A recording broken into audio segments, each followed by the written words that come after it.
ಎಲ್ಲರಿಗೂ ನಮಸ್ಕಾರಗಳು. ಆ, ಇವತ್ತಿನ ಧ್ಯಾನ ಮತ್ತು ಸಮಗ್ರ ಸ್ವಾಸ್ಥ್ಯ ಕಾರ್ಯಕ್ರಮದ ಅಂಗವಾಗಿ ಬೆನ್ನು ನೋವಿನ ಬಗ್ಗೆ ಕೆಲವೊಂದಷ್ಟು ಮಾಹಿತಿಗಳನ್ನ ತಿಳಿದುಕೊಳ್ತಾ ಹೋಗೋಣ.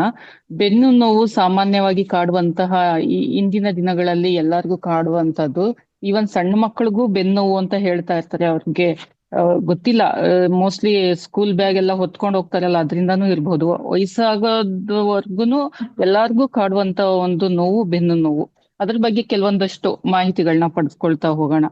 ಆ ನಮ್ಮ ಆಯುರ್ವೇದದಲ್ಲಿ ಏನ್ ಹೇಳ್ತೀವಿ ಅಂತಂದ್ರೆ, ಸ್ವಸ್ಥಸ್ಯ ಸ್ವಾಸ್ಥ್ಯ ರಕ್ಷಣ ಮಾತುರಸ್ಯ ರೋಗ ಪ್ರಶಮನಂ ಅಂತ. ಅಂದ್ರೆ ಸ್ವಸ್ಥವಾಗಿರುವಂತಹ ವ್ಯಕ್ತಿಯನ್ನ, ಆರೋಗ್ಯವಂತ ಈಗಾಗ್ಲೇ ಇದ್ದಾನೆ ಅಂತಂದ್ರೆ ಅವನ ಆರೋಗ್ಯವನ್ನ ಕಾಪಾಡ್ಕೊಳ್ಳೋದು ಹೇಗೆ ಅಂತ ತಿಳಿಸ್ಕೊಡುತ್ತೆ. ಹಾಗೇನೆ ರೋಗ ಬಂದಂತಹ ವ್ಯಕ್ತಿಗಳಲ್ಲಿ ಹೇಗೆ ಚಿಕಿತ್ಸೆಯನ್ನ ಪಡೆದುಕೊಂಡು ಅವನು ರೋಗ ಮುಕ್ತನಾಗಿ ಆರೋಗ್ಯವಾಗಿ ಇರ್ಬೇಕು ಅನ್ನೋದನ್ನ ತಿಳಿಸ್ಕೊಡುವಂತಹ ಗ್ರಂಥವೇ ಆಯುರ್ವೇದ. ಅದರ ಪ್ರಕಾರ ಈಗ ಬೆನ್ನು ನೋವಿಗೆ ಸಂಬಂಧಪಟ್ಟಂಗೆ ಯಾರ್ಯಾರಿಗೆ ಯಾವ ಕಾರಣಕ್ಕೆ ಬೆನ್ನು ನೋವು ಬರುತ್ತೆ ಅಂತ ತಿಳ್ಕೊಳ್ಳೋದಾದ್ರೆ, ಮೊದಲನೇದಾಗಿ ನಾವು ಕೂತ್ಕೊಳ್ಳುವ, ನಿಲ್ಲುವ ಮತ್ತೆ ಮಲಗುವ ಭಂಗಿ ಸರಿಯಾಗಿ ಇಲ್ಲ ಅಂತಂದ್ರೆ ಬೆನ್ನು ನೋವು ಬರುವಂತದ್ದು. ನಾವು ಈಗ ಎಲ್ಲ ವರ್ಕ್ ಫ್ರಮ್ ಹೋಮ್ ಮಾಡೋದ್ರಿಂದ ಎಲ್ಲರೂ ಸದಾ ಕಾಲ ಕೂತ್ಕೊಂಡೇ ಇರ್ತಾರೆ. ಕೂತಲ್ಲಿಯೇ ಎಲ್ಲ ಆಗುತ್ತೆ. ಬಿಸಿ ಬಿಸಿ ಮತ್ತೆ ಟೆನ್ಷನ್, ಯಾವಾಗ್ಲೂ ಟೆನ್ಷನ್. ಪ್ರಾಜೆಕ್ಟ್ ಮುಗಿಸ್ಬೇಕು, ಇನ್ ಟೈಮ್ ಎಲ್ಲ ಕೆಲಸ ಮುಗಿಸ್ಬೇಕು, ತರಾತುರಿನಲ್ಲಿ ಇರ್ತಾರೆ. ಮತ್ತೆ ಅವ್ರ ದೇಹದ ಬಗ್ಗೆ, ಅವ್ರು ಕುತ್ಕೊಂಡಿರೋ ಭಂಗಿ ಬಗ್ಗೆ ಯೋಚನೆ ಪಟ್ಕೊಳಕ್ ಆಗಲ್ಲ. ಆ ರೀತಿ ಕೆಲಸದ ಒತ್ತಡದಿಂದ ಕೆಲಸ ಮಾಡ್ತಾನೆ ಇರ್ತಾರೆ. ಸೊ ಹಾಗೇನೆ ಅದೇ ಸಿಸ್ಟಮ್ ಅಲ್ಲಿ ಕೆಲಸ ಮಾಡೋರು, ಆಮೇಲೆ ಆನ್ಲೈನ್ ಮೀಟಿಂಗ್ ಯಾವಾಗ್ಲೂ ಅಟೆಂಡ್ ಮಾಡ್ತಾ ಇರೋಂಥವ್ರು, ಒಂದೇ ಕಡೆ ಕುತ್ಕೊಂಡು ಅಟೆಂಡ್ ಮಾಡ್ತಾ ಇರ್ತಾರೆ. ಮತ್ತೆ ಪ್ರೊಫೆಷನಲ್ಸ್ ಹೋದ್ರೆ ಟೈಲರ್ಸ್ ಯಾವಾಗ್ಲೂ ಕುತ್ಕೊಂಡೇ ಇರೋದು. ಅವ್ರ ಬೆನ್ನು ಮೂಳೆ ಹೇಗೆ ನೇರವಾಗಿ ಇಟ್ಕೊಂಡಿರ್ತಾರೆ ಏನು ಅದು ಗೊತ್ತಾಗಲ್ಲ ಅವ್ರಿಗೆ. ಅದು ಸದಾಕಾಲ ಕೆಲಸ ಮಾಡ್ಕೊಂಡೇ ಇರ್ತಾರೆ. ಈವನ್ ಕಂಡಕ್ಟರ್ಸ್, ಈವನ್ ಟೀಚರ್ಸ್ ಸದಾಕಾಲ ನಿಂತ್ಕೊಂಡು ಪಾಠ ಮಾಡೋಂಥವ್ರು. ಸೊ ಪ್ರೊಫೆಷನಲ್ಸ್ ಹೋದ್ರೆ ಇಂಥವ್ರಿಗೆಲ್ಲ ಬೆನ್ನು ನೋವಿನ ಸಮಸ್ಯೆ ಜಾಸ್ತಿ ಇರುತ್ತೆ. ಅದೇ ರೀತಿ ಅತಿಯಾಗಿ ಭಾರ ಎತ್ತೋದು. ಈಗ ನಮ್ಮ ಸಾಮರ್ಥ್ಯಕ್ಕೆ ತಕ್ಕಾಗೆ ನಾವು ಭಾರ ಎತ್ತಬೇಕು, ಆದ್ರೆ ಹಾಗೆ ಮಾಡೋದಿಲ್ಲ. ನಮ್ಮ ದೈಹಿಕ ಸಾಮರ್ಥ್ಯಕ್ಕಿಂತ ಜಾಸ್ತಿ ಭಾರವನ್ನ ಹೊರುವಂತಹ ವ್ಯಕ್ತಿಗಳು ಇದ್ರೆ ಅವ್ರಿಗೂ ಸಹ ಬೆನ್ನು ನೋವು ಬರುವಂತದ್ದು. ಮತ್ತೆ ಸ್ಪೈನಲ್ ಕಾರ್ಡ್ ಅಲ್ಲಿ ವ್ಯತ್ಯಾಸಗಳಾಗಿದ್ದಾರೆ. ಸ್ಪೈನಲ್ ಕಾರ್ಡ್ ಅಲ್ಲಿ ಮಾಂಸ ಪೇಶಿಗಳಿರುತ್ತೆ, ಅದರಲ್ಲಿ ಒತ್ತಡ ಜಾಸ್ತಿ ಆಗಿದ್ರೆ ಮತ್ತೆ ಅಲ್ಲಿ ನರಮಂಡಲದಿಂದನೂ ನರ್ವ್ ಸಪ್ಲೈ ಆಗಂತ ಇರುತ್ತೆ. ಸೊ ಅದರಲ್ಲಿ ವ್ಯತ್ಯಾಸಗಳು ಉಂಟಾದ್ರೆ ಆಗ ಕೂಡ ಬೆನ್ನು ನೋವು ಬರುವಂತದ್ದು ಆಗುತ್ತೆ. ಮತ್ತೆ ವಯಸ್ಸಾದಂತೆ ಮೂಳೆಗಳ ಡೆನ್ಸಿಟಿ ಕಡಿಮೆ ಆಗುತ್ತೆ. ಮತ್ತೆ ಬೋನ್ ಮ್ಯಾರೋನಲ್ಲಿ ವ್ಯತ್ಯಾಸಗಳುಂಟಾದ್ರೆ, ಮತ್ತೆ ಡಿಸ್ಕ್ಗಳಲ್ಲಿ ಕಂಪ್ರೆಷನ್ ಇದ್ರೆ, ಅಲ್ಲಿ ಗ್ಯಾಪ್ ಇಲ್ಲ ಅಂತ ಅಂದ್ರೆ, ಸೊ ಅಂತ ಸಂದರ್ಭದಲ್ಲಿ ಕೂಡ ಬೆನ್ನು ನೋವು ಬರುವಂತದ್ದು ಇರುತ್ತೆ. ಮತ್ತೆ ಗರ್ಭಿಣಿ ಸ್ತ್ರೀಯರಲ್ಲಿ ಆ ಮಂತ್ಗಳು ಜಾಸ್ತಿ ಕಾಲಾವಧಿ ಆಗ್ತಾ ಇದ್ದಂಗೆ ಬೆನ್ನಿನಲ್ಲಿ ಸೆಳೆತ ಜಾಸ್ತಿ ಉಂಟಾಗುತ್ತೆ. ಅಂತವ್ರಿಗೂ ಕೂಡ ಬೆನ್ನು ನೋವು ಕಾಣಿಸ್ಕೊಳ್ಳುತ್ತೆ. ಮತ್ತೆ ಮಾನಸಿಕವಾಗಿ ಚಿಂತೆ, ಭಯ ಕಾಡಂತವರಲ್ಲಿ ಟೆನ್ಷನ್ ಜಾಸ್ತಿ ಇರುತ್ತೆ. ಇದು ನಮ್ಮಲ್ಲಿ ದೇಹದಲ್ಲಿ ಏನ್ ವ್ಯತ್ಯಾಸ ಆಗುತ್ತೆ ಅಂತಂದ್ರೆ, ಚಿಂತೆ ಮಾಡೋದ್ರಿಂದ ಈಗ ನಾವು ಒಂದು ಹೇಳ್ಬೋದು, ಚಿಂತೆಯಿಂದನೇ ಈಗ ಸೈಕೋಸೊಮ್ಯಾಟಿಕ್ ಡಿಸಾರ್ಡರ್ಸ್ ಹೇಗೆ ಶುರುವಾಗುತ್ತೆ. ನಮ್ಮ ಯಾವುದೇ ನೋವು ಇರ್ಬೋದು, ಸೊಂಟ ನೋವು ಇರ್ಬೋದು, ಬೆನ್ನು ನೋವು, ಜಾಯಿಂಟ್ ಪೇನ್, ದೇಹದ ಯಾವುದೇ ಭಾಗದಲ್ಲಿ ನೋವು ಬಂತು ಅಂತಂದ್ರೆ ಅದು ಮನಸ್ಸಿಂದ ಶುರುವಾಗುತ್ತೆ. ಮನಸ್ಸಿನಲ್ಲಿ ಸಾಕಷ್ಟು ಚಿಂತೆ ಮತ್ತೆ ಭಯ ಕಾಡ್ತಾ ಇರೋದು, ಇಂಥ ಎಲ್ಲ ಮಾನಸಿಕ ಒತ್ತಡ ಇದ್ರೆ ಅದು ದೇಹದಲ್ಲಿ ರೋಗದಿಂದ ಎಂಡಾಗುತ್ತೆ. ಸೊ ಆದ್ರಿಂದ ಚಿಂತೆಗಳು ಕೂಡ ಇದಕ್ಕೊಂದು ಕಾರಣ ಅಂತ ಆಗುತ್ತೆ. ಮತ್ತೆ ಮೂಳೆಗಳಲ್ಲಿ ಚೈತನ್ಯ ಶಕ್ತಿ ಕಡಿಮೆ ಆಗುವಂಥದ್ದು. ನಮ್ಮ ದೇಹದಲ್ಲಿ ಆಲ್ರೆಡಿ ಪ್ರಾಣಶಕ್ತಿ ಯಥೇಚ್ಛವಾಗಿರುತ್ತೆ, ಅದನ್ನ ಸರಿಯಾಗಿ ಉಪಯೋಗಿಸ್ಕೊಳ್ಳಲ್ಲ. ಸೊ ಯಾವ್ದ್ರಿಂದ ಈ ತರ ನಮ್ಮ ದೈಹಿಕ ಚಟುವಟಿಕೆ ಇಲ್ಲದೆ ಇರೋದ್ರಿಂದ, ಅಥವಾ ಅತಿಯಾಗಿ ದೈಹಿಕ ಚಟುವಟಿಕೆ ಮಾಡೋದ್ರಿಂದ, ಮತ್ತೆ ಸರಿಯಾದ ಆಹಾರ ಕ್ರಮವನ್ನ ಅನುಸರಿಸದೇ ಇರೋದ್ರಿಂದ, ಸೊ ಇದರಿಂದ ಎಲ್ಲ ಆಗಿ ಏನಾಗುತ್ತೆ, ಮೂಳೆಗಳಲ್ಲಿ ಚೈತನ್ಯ ಶಕ್ತಿ ಕಡಿಮೆ ಆಗ್ತಾ ಹೋಗುತ್ತೆ. ಆಗ್ಲೂ ಕೂಡ ಮೊಣಕಾಲು ನೋವು, ಬೆನ್ನು ನೋವು ಬರೋಂಥದ್ದು ಚಾನ್ಸಸ್ ಕೂಡ ಇರುತ್ತೆ. ಮತ್ತೆ ಪ್ರಮುಖವಾಗಿ ಮೂಳೆಗೆ ಸಂಬಂಧಪಟ್ಟಿದ್ದು ಜಾಸ್ತಿ ಇರೋದ್ರಿಂದ ನಮ್ಮಲ್ಲಿ ಮೂಳೆಗಳಲ್ಲಿ ಆಕಾಶ ತತ್ವ ಜಾಸ್ತಿ ಇರುತ್ತೆ. ಆಕಾಶ ತತ್ವದ ಕೊರತೆಯಿಂದಾಗಿ ಈ ತರ ಸಮಸ್ಯೆಗಳು, ಬೆನ್ನು ನೋವಿನ ಸಮಸ್ಯೆ ಬರುವಂತ ಚಾನ್ಸಸ್ ಇರುತ್ತೆ. ಮತ್ತೆ ನಮ್ಮ ಆಯುರ್ವೇದದಲ್ಲಿ ತ್ರಿದೋಷಗಳು ಹೇಳ್ತೀವಿ: ವಾತ ಪಿತ್ತ ಕಫ. ವಾತದಲ್ಲಿ ಪ್ರಕೋಪ ಉಂಟಾದಾಗ, ವಾತ ವೇರಿಯೇಷನ್ ಆದಾಗ ಅದು ಮೂಳೆಗಳಲ್ಲಿ ಸೇರಿ ನಮಗೆ ನೋವುಗಳನ್ನ ಉಂಟು ಮಾಡುವಂತ ಚಾನ್ಸಸ್ ಇರುತ್ತೆ. ಹಾಗೇನೆ ಸರಿಯಾದಂತ ರೀತಿಯಲ್ಲಿ ಈ ಚಿಂತೆಯಿಂದಾಗಿ ಸರಿಯಾದಂತ ರೀತಿಯಲ್ಲಿ ಊಟವನ್ನ ತೆಗೆದುಕೊಳ್ಳದೆ ಇರೋಂಥದ್ದು, ನಿದ್ರೆ ಸರಿಯಾಗಿ ಮಾಡದೇ ಇರೋಂಥದ್ದು ಇರುತ್ತೆ. ನಿದ್ದೆ ಸರಿಯಾಗಿ ಮಾಡಿಲ್ಲ ಅಂತಂದ್ರೂ ಕೂಡ ನಮ್ಗೆ ನೆಕ್ಸ್ಟ್ ಡೇ ಸರಿಯಾಗಿ ಫ್ರೆಶ್ ಅಪ್ ಆಗಿ ಸರಿಯಾಗಿ ಕೆಲಸ ಮಾಡದೇ ಇರೋಂಥ ಚಾನ್ಸಸ್ ಇರುತ್ತೆ. ಸೊ ಅದರಿಂದ ಯಾವಾಗ್ಲೂ ನೋವಿನ ಬಗ್ಗೆ ಚಿಂತೆ ಮಾಡ್ತಾ ಇರೋದು, ಆಹಾರ ಸೇವನೆ ಕಡಿಮೆ ಆಗೋದು, ಮಾತ್ರೆಗಳ ಪ್ರಮಾಣ ಜಾಸ್ತಿ ಆಗುವಂತ ಸೇವನೆ ಮಾಡುವಂಥದ್ದು. ಸೊ ಅದರಿಂದನೂ ಕೂಡ ನಮ್ಮಲ್ಲಿ ನಿಶಕ್ತಿ ಉಂಟಾಗುವಂತ ಸಂದರ್ಭಗಳು ಹೆಚ್ಚಾಗಿರುತ್ತೆ.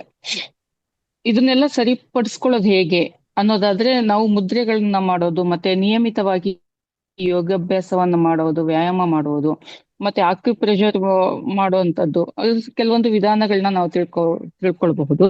ಅದರಲ್ಲಿ ಮುದ್ರೆಗಳಲ್ಲಿ ನಾನು ಕೆಲವೊಂದಿಷ್ಟು ಮುದ್ರೆಗಳನ್ನ ಹೇಳ್ಕೊಡ್ತೀನಿ.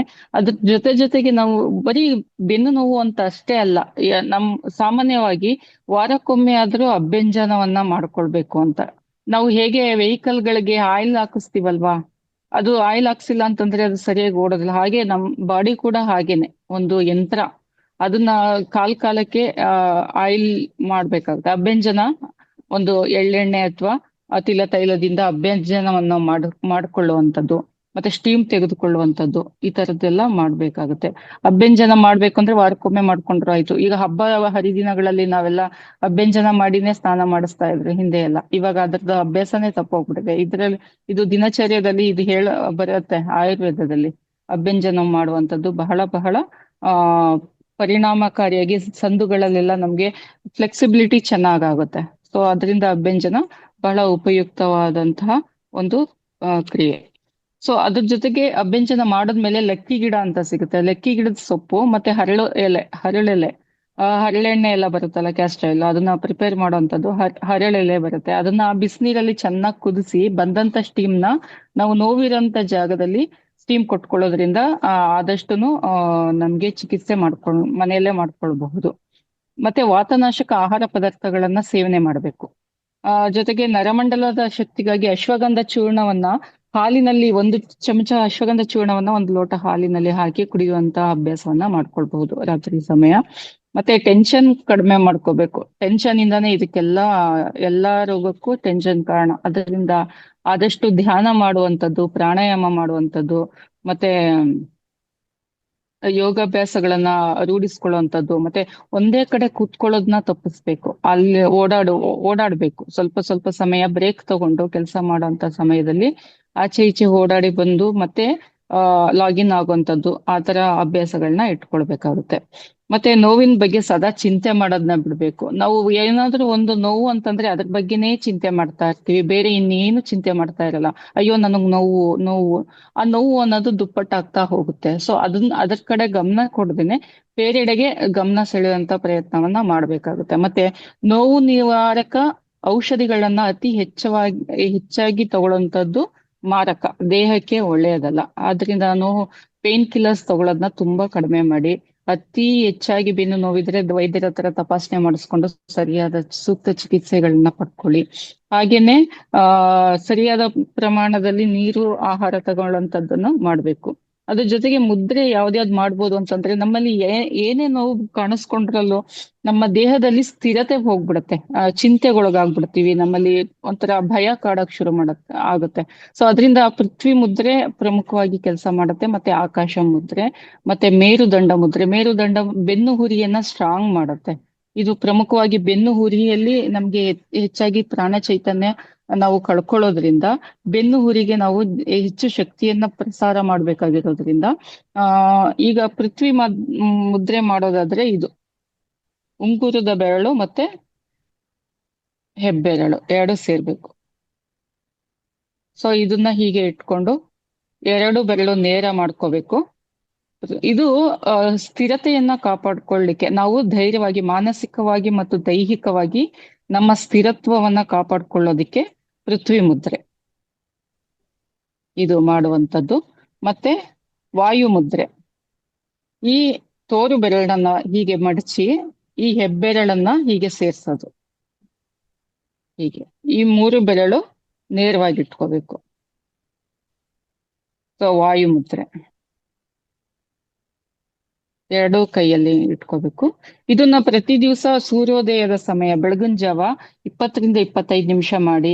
ಬೆನ್ನು ನೇರವಾಗಿರ್ಬೇಕು, ಮತ್ತೆ ನಾವು ಓಡಾಡುವಾಗ್ಲೆಲ್ಲ ನೇರವಾಗಿ ಕುತ್ಕೋಬೇಕು, ಭುಜ ನೇರವಾಗಿರ್ಬೇಕು, ಬೆನ್ನು ಹುರಿ ನೇರವಾಗಿರ್ಬೇಕು.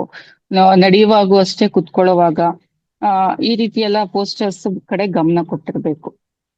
ಇದು ಎಲ್ಲರಿಗೂ ಗೊತ್ತಾಯ್ತಾ, ವಾಯು ಮುದ್ರೆ. ಸೊ ಇದ್ರ ಜೊತೆಗೆ ವಾತನಾಶಕ ಮುದ್ರೆ. ನಮ್ಮಲ್ಲಿ ವಾತದೋಷ ವಿಕೋಪ ಆದಾಗ್ಲೂ ಕೂಡ ಈ ಬೆನ್ನು ನೋವು, ಸೊಂಟ ನೋವು, ಮೊಣಕಾಲು ನೋವು ಎಲ್ಲ ಬರೋದ್ರಿಂದ ವಾತಕ್ಕೋಸ್ಕರ ಇದು ಮುದ್ರೆ. ಈಗ ಮಾಡಿದ್ರಲ್ಲ ತೋರು ಬೆರಳು ಮಡಚಿದ್ರಲ್ಲ, ಅದ್ರ ಜೊತೆ ಈ ಮಧ್ಯದ ಬೆರಳನ್ನ ಮಡಚಿ ಈ ಹೆಬ್ಬೆರಳನ್ನ ಎರಡಕ್ಕೂ ಸೇರಿಸ್ಕೋಬೇಕು.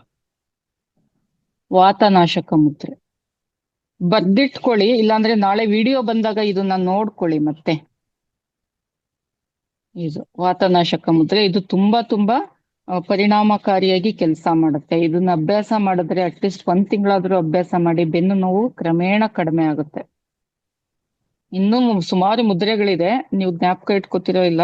ಇದು ಮೇರುದಂಡ ಮುದ್ರೆ. ಇದು ಬೆನ್ನು ಹುರಿಗೆ ತುಂಬಾ ಸ್ಟ್ರೆಂಥನಿಂಗ್ ಮಾಡುತ್ತೆ. ಇದನ್ನ ತೊಡೆ ಮೇಲೆ, ಕಾಲು ಮಂಡಿ ಮೇಲೆ ಇಟ್ಕೊಂಡು ಮಾಡುವಂತದ್ದು. ಇದು ನೇರವಾಗಿರ್ಬೇಕು ಇದು ಹೀಗೆ. ಸೊ ಇಂತಹ ಮುದ್ರೆಗಳನ್ನ ಕಲಿತು ನೀವು ಪ್ರತಿನಿತ್ಯ ಮಾಡೋದ್ರಿಂದ ಸಾಕಷ್ಟು ಗುಣಕಾರಿಯಾಗಿ ಫಲಿತಾಂಶವನ್ನ ಪಡ್ಕೊಳ್ಬಹುದು. ಇದನ್ನ ನೋಡೋದಷ್ಟೆಲ್ಲ ಪ್ರತಿ ದಿವಸ ಇದನ್ನ ಮನನ ಮಾಡ್ತಾ ಇರಿ, ಅಭ್ಯಾಸ ಮಾಡ್ಕೊಳ್ಳಿ. ಇಷ್ಟು ದಿವಸ ಹೇಳ್ಕೊಟ್ಟಿದ್ ಮುದ್ರೆಗಳು ಯಾರು ಅಭ್ಯಾಸ ಮಾಡ್ತಾ ಇದ್ದೀರೋ ಗೊತ್ತಿಲ್ಲ. ಅಂತೂ ಇದರ ತುಂಬಾ ತುಂಬಾ ಚೆನ್ನಾಗಿ ಕೆಲಸ ಮಾಡುತ್ತೆ. ಇದರ ನಿರಂತರ ಅಭ್ಯಾಸವನ್ನ ಮಾಡ್ಕೊಳ್ಳಿ. ಪ್ರತಿನಿತ್ಯ ಮಾಡೋದ್ರ ಮೂಲಕ ನೀವು ಆದಷ್ಟು ನಿಮ್ಮ ಸಮಸ್ಯೆಗಳಿಗೆ ಪರಿಹಾರವನ್ನ ಕಂಡುಕೊಳ್ತೀರಾ. ಇಷ್ಟು ಹೇಳಿ ಇವತ್ತಿನ ಬೆನ್ನು ನೋವಿನ ಬಗ್ಗೆ ವಿಷಯ ಹೇಳಿ ನನ್ನ ಮಾತುಗಳನ್ನ ಇಲ್ಲಿಗೆ ಮುಗಿಸ್ತೀನಿ. Thank you sir. Thank you ಎಲ್ಲ.